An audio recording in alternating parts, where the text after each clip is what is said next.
Hello, नमस्ते, आदाब और सत श्री अकाल। मैं दिशा ज्योति बुटानी एक बार फिर आप सभी का स्वागत और अभिनंदन करती हूँ। आज मैं आपके समक्ष एक कहानी लेकर उपस्थित हुई हूँ जिसका शीर्षक है 5 बातें। आज की कहानी न केवल मनोरंजक और रोचक है बल्कि इस कहानी के माध्यम से हम कुछ ऐसी बातें जानेंगे जिनका पालन यदि हम भी अपने जीवन में करें तो जीवन में कई क्षेत्रों में सफलता प्राप्त कर सकते हैं।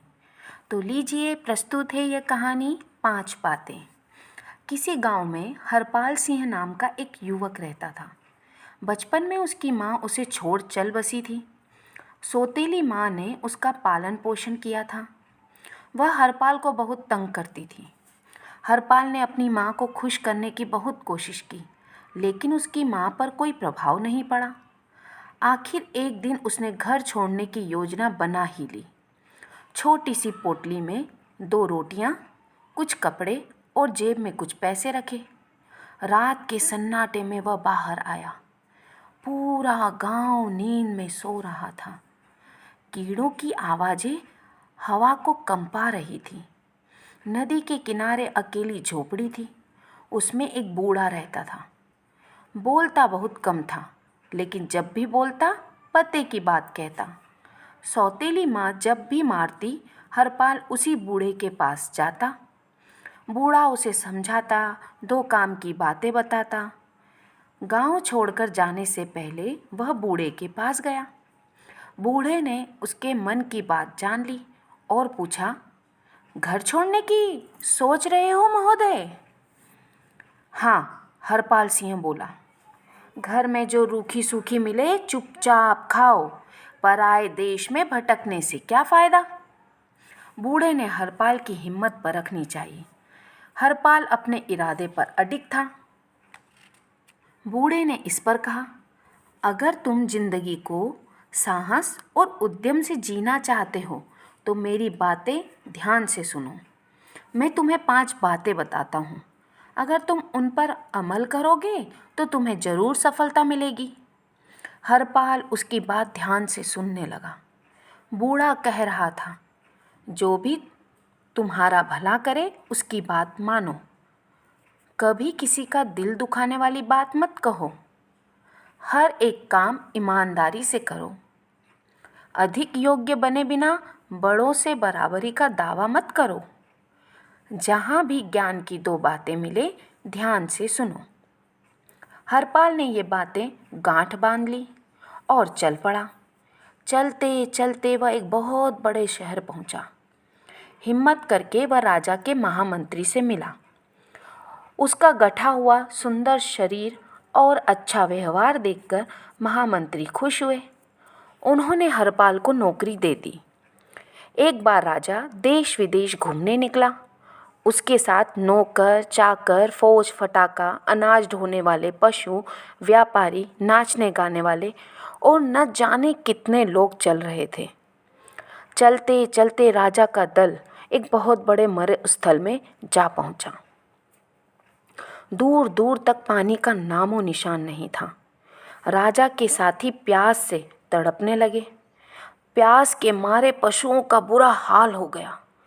पानी पानी पानी, बस यही एक पुकार थी।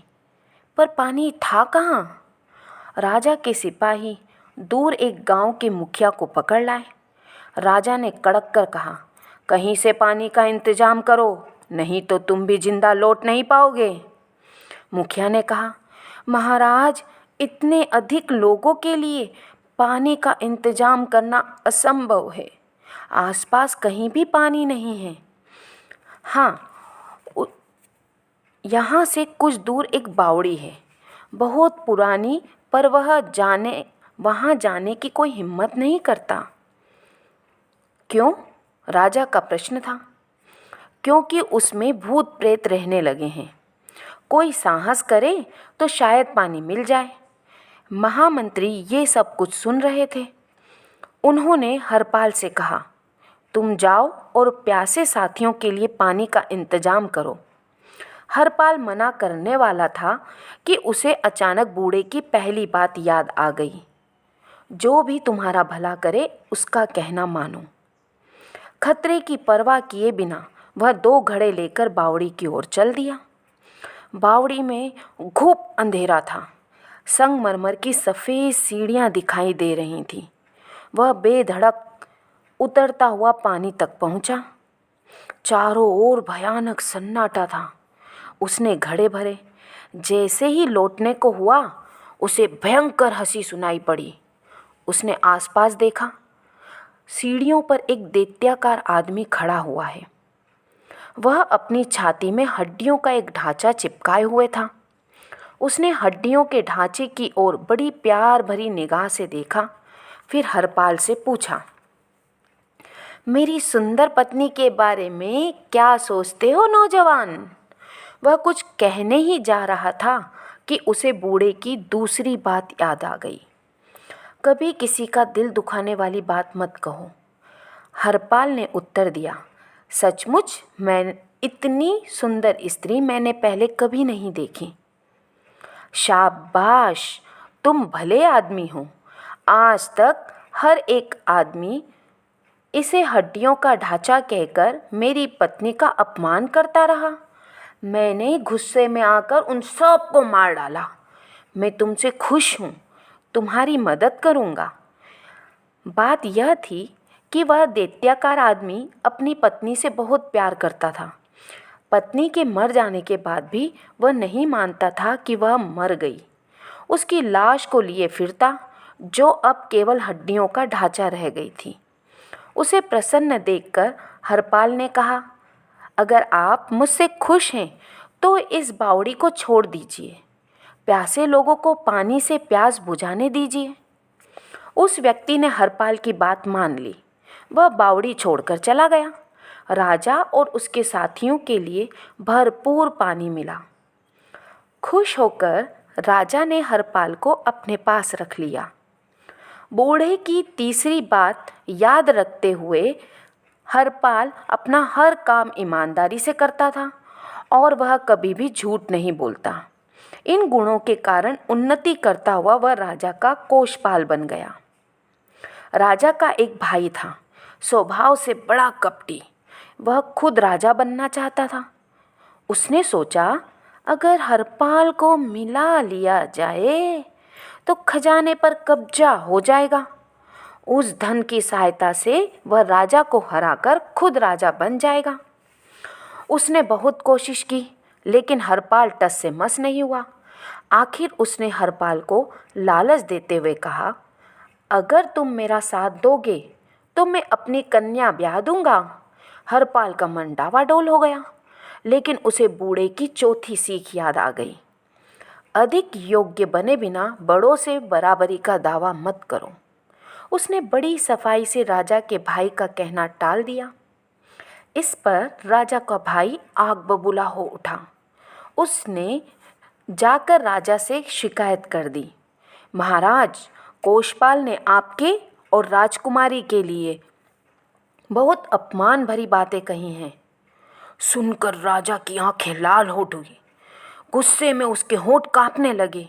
उसने हुक्म दिया, जब तक हरपाल सिंह का सिर धड़ से अलग नहीं होगा, हम दोनों भाई न भोजन करेंगे न पानी पिएंगे।